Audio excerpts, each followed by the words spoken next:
4 years ago, the Los Angeles Rams were pretty good. They got a new coach in. They had the most dominant player ever on defense. Like, he was the person that the boogeyman is scared of playing defensive line. And they were good enough to win a bunch of games. They were good enough even to make the Super Bowl. But after a few years of getting to that point and not getting any further, they were getting frustrated. It seemed like they could get a long way, but they couldn't quite reach their goal of winning the championship. Something was still missing. No matter what they had, no matter how hard they tried, they just couldn't quite get over that last little bit. And so they made a huge trade. They gave up their QB and a lot of their draft picks for the future to the Detroit Lions to get Matt Stafford. Matt Stafford kept them going on the same way they'd done before, all the way to the Super Bowl, and then he helped to lead a very long, late drive in the fourth quarter, so they were finally able to win and reach their goals. All they needed was the missing piece. We can look like we have everything we need, but that one piece is so important. In fact, it is probably the most important thing out of all of it. And when we're talking about becoming, it's kind of the same way. We need the pieces. We need the answers to the questions. Who is God calling me to be? Where am I actually headed in the first place? Because it's not just about wanting something. It's about purpose. It's about going somewhere with intentionality. So I have to know who I want to be, who God is calling me to be, in order to know what I'm supposed to do. What am I supposed to start doing in order to become who I'm supposed to be? What am I supposed to stop doing in order to become who I'm supposed to be? And I can get all those answers. I can put habits into place. I can arrange my life in a way that I'm working towards these things. But I can do all those things and still not be making the progress I'm hoping for. I can do all of those things and still feel like I'm stuck because something is missing. And when something's missing and it looks like you have everything but you're still not getting where you want, it can feel like you are swimming against the current. When I was younger, I was on a trip with some friends of mine, and we'd gone to a beach that they'd been to before, I hadn't been to before, and I was happy to go because I love getting in the water. Like, I love swimming, I love playing in the ocean, all that stuff. And when the group that I was with, I knew that I was the strongest swimmer there. And so as we were going out, I was, young and poor, and I was like, hey, you know what? I'm feeling a little cocky.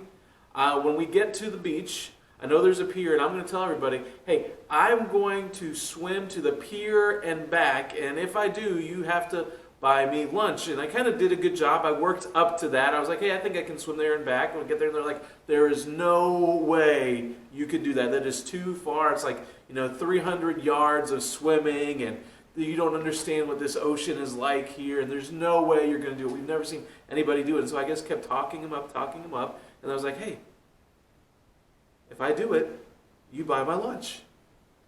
And they made the deal, and we got there, and I got out, and I got in the water, and I swam out a little bit, and I turned, and the pier was down this way, so I started heading towards the pier first, and I was crushing it. Like, I was going faster than I ever expected to be able to go to get down to the pier, and it was going so well until I turned from the pier to start heading back. Because the reason I was doing so well was because there's this incredible current at this place, and you don't see it. On the surface, the waves look like, everything's kind of fine, but when you're in there, it is pulling, and it is pulling hard the opposite direction. And so I just started turning, and I put my head in, and I just started swimming, and I was pumping as hard as I could, and I looked up to take a breath and kind of see where I was, and I hadn't moved. Like, I was literally in the same spot that I had started. So I just put my head down, and I tried to kick a little harder and pull a little faster with my arms. And when I looked up again, I had moved, but I'd moved in the wrong direction. I was heading down past the pier in the way I was going. And after struggling until I just was done,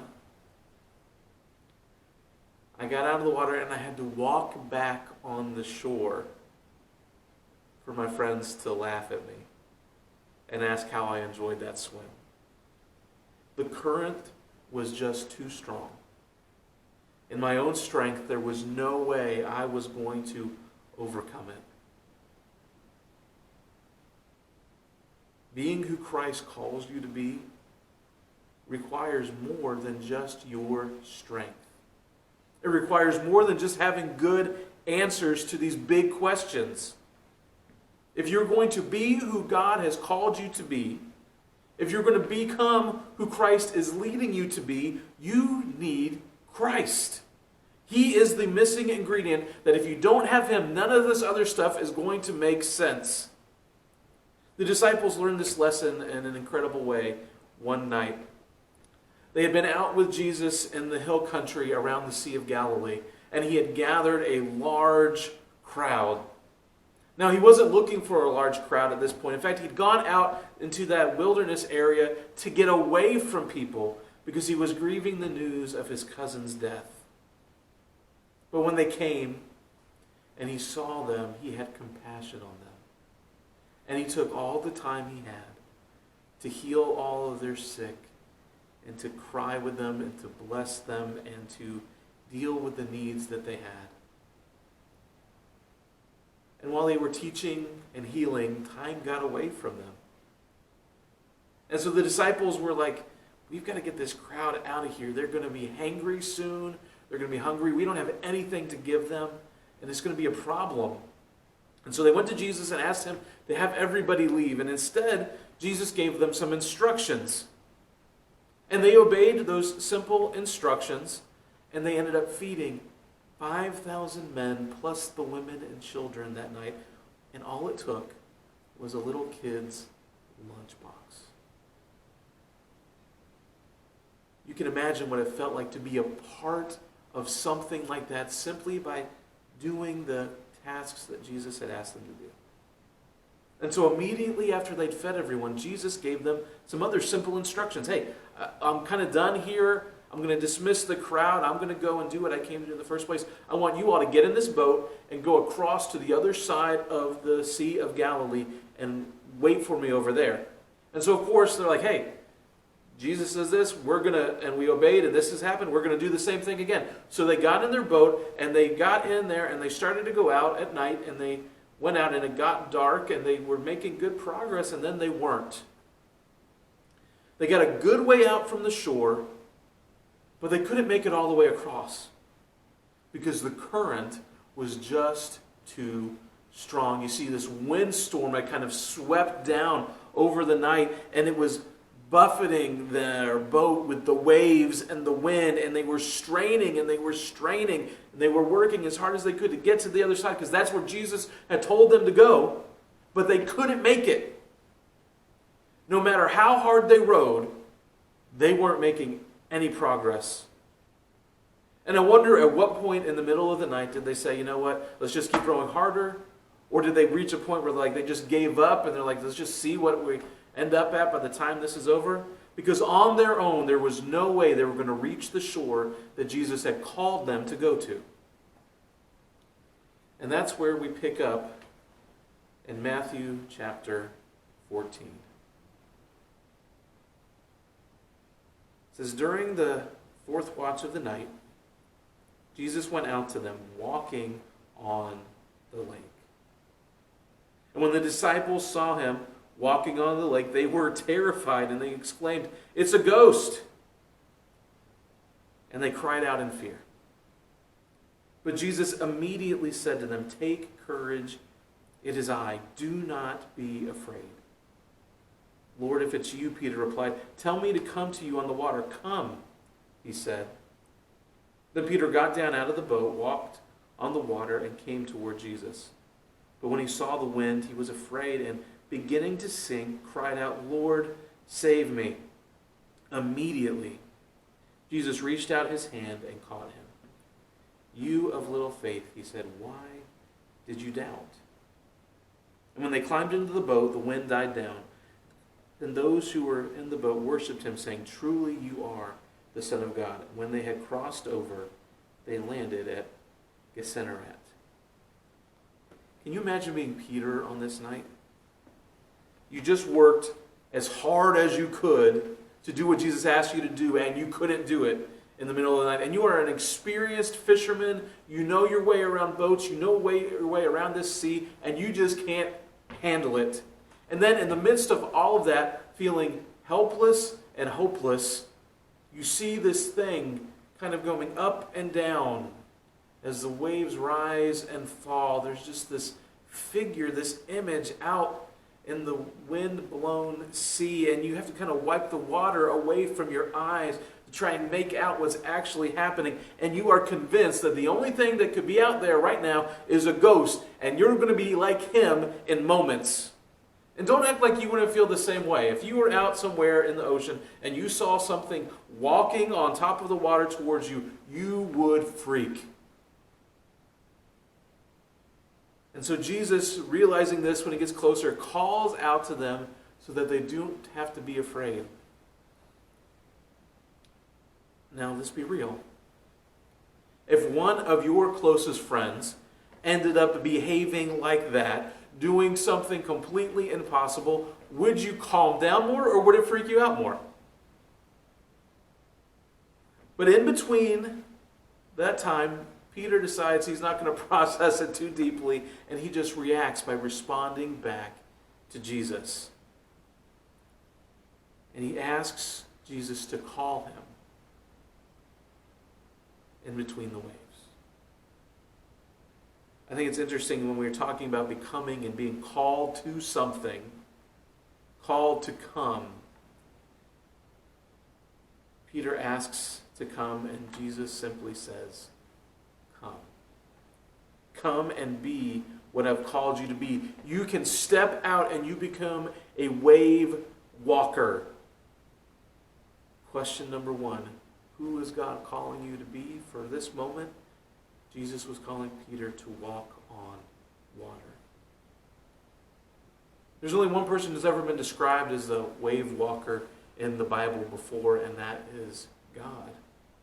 And so here is an invitation for Peter to acknowledge that Jesus is Lord and to get close to him and get to actually experience what it's like to be in the presence and with the power of the Almighty. It is an invitation for Peter to get closer to Jesus.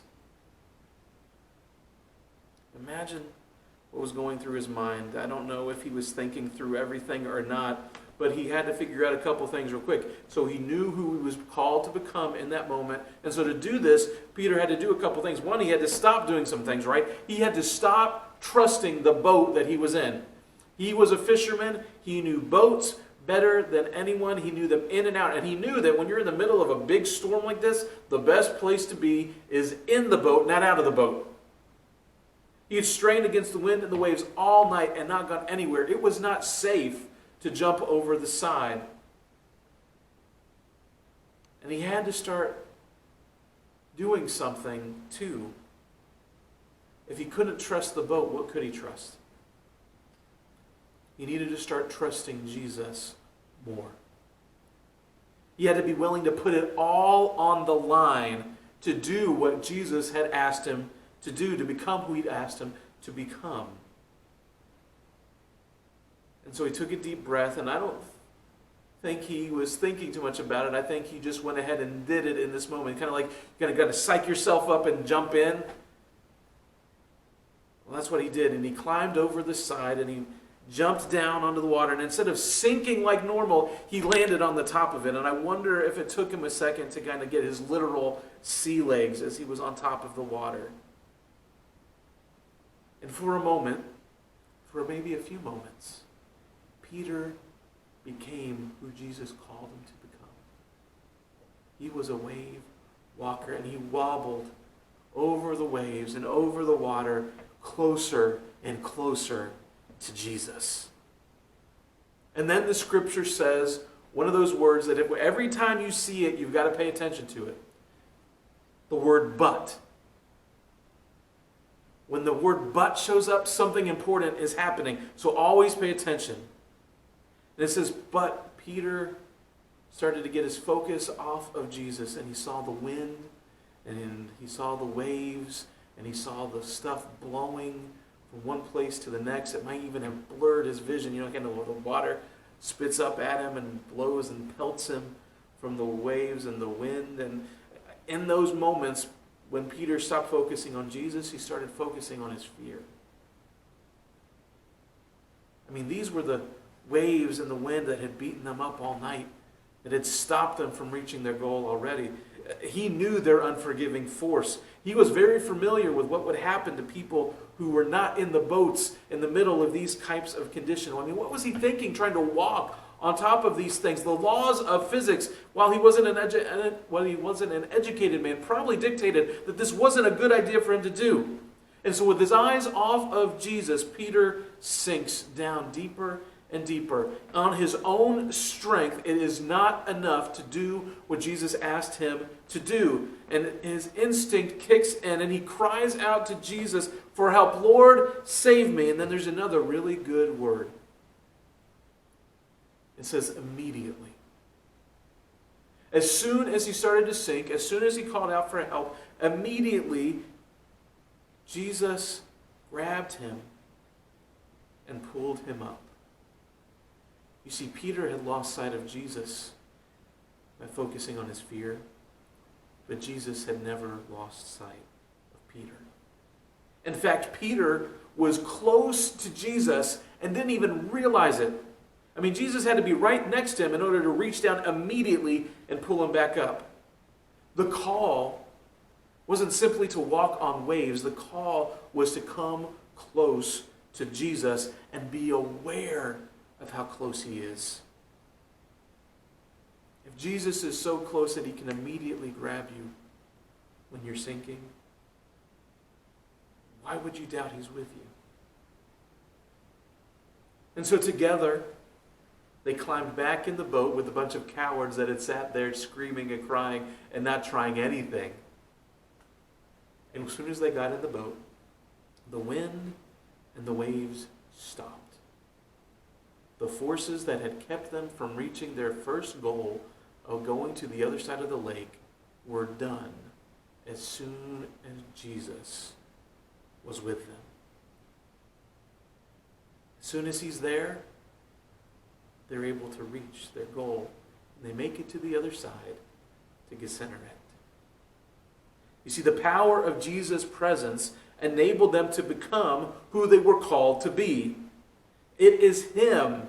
It is Jesus. He is that missing piece. If you do not have Jesus, you cannot do what he's called you to do. You cannot become who he's called you to be. So when you get it, that stuck feeling, when you get to that place where it feels impossible, when you've tried so hard and nothing is making a difference, if you can shift your perspective, you'll find that hope appears. Because what you've probably been doing is you've probably been looking at the things that bring fear into your life. The failures, the struggles, the obstacles you're up against, the things that are fighting against you, the mistakes and the shame that you carry along with you. And all of those things tell you it cannot be done. And when you feel like you start to sink in that moment, that's when you can call out to the one who is there with you immediately and can lift you up. Whatever he's called you to do, even if it's walking on water or doing something else that seems impossible, it's not just a call to do that thing, it's a call to come closer to him. I mean, that's his main heart's desire. All of those other things really serve to bring us into the presence of Jesus. That's why he died. When he was going to the cross and he sat down with these same disciples one last time for dinner, he basically told them over and over again, my prayer is that you and I and the Father would be one. And then in that same night, he prayed for us. Again, that we would be one. We would be so close. When we're with Jesus, his power gets experienced in our lives. He is the one that enables us to do what he's called us to do. So what is there really to fear when the one who calms the wind and the waves is with us? I know that life is rough. I've experienced it. I've lived just like you have. Even when we do the things that Jesus asks us to do, things are still hard. And sometimes we lose focus. Sometimes the fear does win out.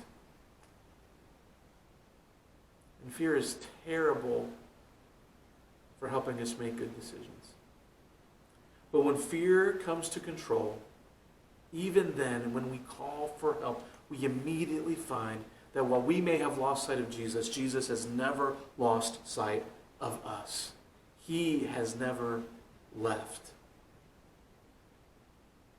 Becoming who Jesus calls you to be needs more than just your effort. It needs Him. Father, I pray that when you call us, may we come to you. Would you grow our faith to know that you are always near and you are always enough? And for those of us that have never experienced you, may we know that this applies as well. That if we're willing to call out to you for help, if we can admit that you have died for us, that you might forgive the things we have done that have broken your heart, and that we desire to turn from that and become who you've truly called us to be, you will make things right between you and us. You will give us a new heart and a new life, and you will invite us to be part of your family forever. May we, if we need it, call out to you right now for that experience of your grace. Help us to become who you've called us to be, knowing that we will never do it without you.